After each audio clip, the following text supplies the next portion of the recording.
Hi guys, welcome back to the channel. Quick story, I shot this video already once and then realized that it was completely mute. So this is my second try. Thank you so much for being here.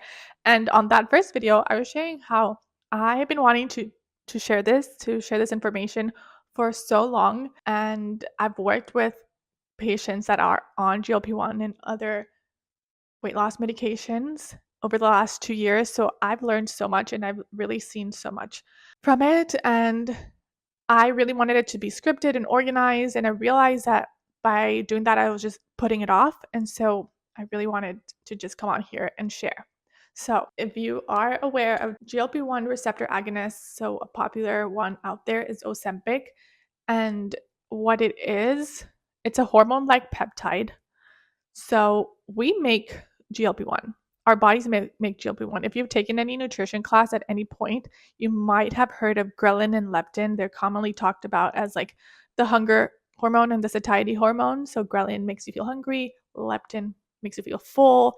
And so GLP-1 is just one of them. And these medications, what they do is that they attach to the receptors that your GLP-1 would attach to.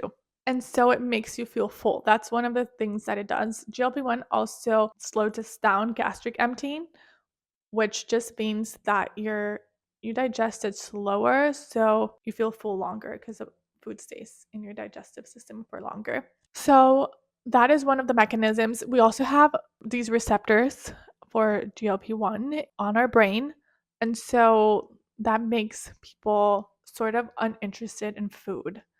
So you don't really care for food, and then you're also full, so you eat a lot less, which can be really helpful for people who have a hard time with overeating or listening to their hunger cues. However, there's a lot of caution that, in my opinion, goes with taking this medication. And in my opinion, it's being very irresponsibly prescribed, I think, without the proper support that it requires.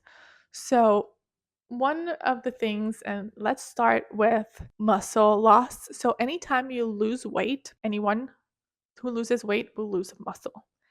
And with this medication, you lose weight a lot faster than is normal. And so you lose a lot of muscle mass really fast. And muscle is really easy to lose and really hard to build. So when you lose muscle mass, it affects everything. Your organs have muscle, like your heart's a muscle. A lot of the times, people will gain weight back because muscle burns calories at rest. So if you have more muscle mass, you burn more calories. So if you lose all your muscle, then you're not burning those calories anymore. So it becomes really problematic, especially if you stop the medication. Your hunger comes back. And at this point, you kind of have lost your own listening to hunger cues, because this other thing happens where, because you're full for a long time, like you're usually full for longer when you're on the medication, and you're also uninterested in food, but you have to eat because you don't want to lose your muscle mass, and you have to make sure you're eating protein, and protein itself makes you feel full anyway. So a lot of people eat without feeling hungry. They eat because they have to, and because they're trying to keep their muscle mass. So at this point, if you're at some point get off the medication, then you're not really listening to your hunger cues anymore, because you kind of lost touch with it, because you just like would eat even if you weren't hungry at the point where you were on the medication. So people eat as they used to, and now they have less muscle mass. So their body burns less calories now, because muscle burns calories even at rest. And so it can become really problematic. So one thing that is super important, in my opinion, to do when you're on this medication is to make sure that you are working with either a personal trainer or dietitian or both, that can help you really prioritize your protein intake and really stay on top of your weight training, because otherwise this may cause more harm than good in the long term. And my intention here, again, this is not medical advice and this is for educational purposes only. And my intention here is to help you lead a healthy life. So I'm not going to sugarcoat it. It may be problematic if it's not done responsibly and adequately. And I believe it's probably really difficult for everyone who's going to be on these medications to have a personal trainer and a dietitian come alongside, because it might not be already part of your program, or your doctor or clinic may not have these resources. So if you're doing it, please do it responsibly. Please really commit to your protein intake. Please really commit to your weight training. Briefly interrupting the episode to remind you to subscribe if you're getting any value from the video so far. And if you have access to a naturopathic doctor or a more functional type practitioner that can help you with dosing of the medication of the GLP-1. GLP-1 is just a peptide. It's not new. It's been around. If you've ever heard of hormone replacement therapy, this is what that is. The issue is that a lot of these medications are pre-dosed, so everybody gets the same dose, where not everybody needs the same dose. So if you work with a practitioner one-on-one, especially a naturopath who's worked with hormone replacement therapy type training, they will help you determine the appropriate dose for you.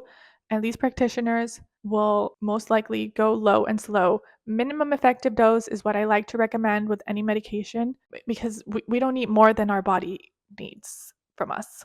So if you overdo it, you run into issues really fast, and those can be really problematic long term. So if you have access to a practitioner that can help you with that, I would highly, highly recommend it. And I think that is the best way to do it, the most responsible and the best way to do it. I think we're just so used to quick fixes, and this is exactly what that is, a quick fix. I can see a lot of the benefits, and I also see how it takes a team and it takes a lot of commitment and personal resolve to do it properly.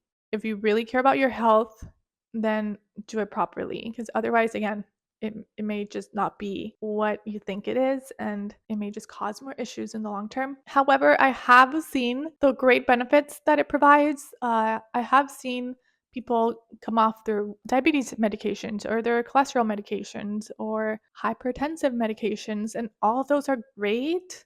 We just don't want to replace them with other problems, you know? And I've also seen how beautiful it is when people lose weight and regain confidence. I have this client that used to just not go out even to the grocery store because he just didn't like to be seen.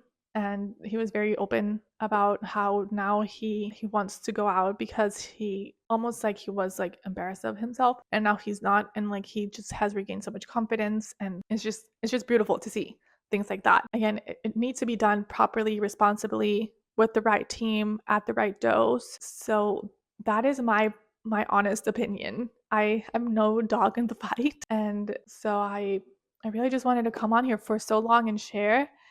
And it's unscripted, so I hope this all made sense.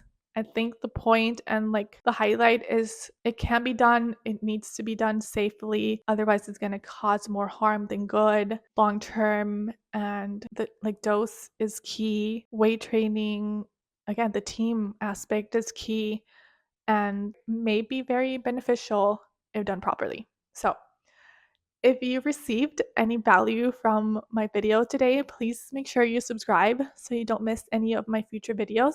If you have any questions, comments, concerns, please leave them in the comments below. And I interviewed Dr. Mark Ratman, and we talked a little bit about GLP-1 as well. So if you want to check out that video, I will link it here for you to watch next. Okay, until next time, bye!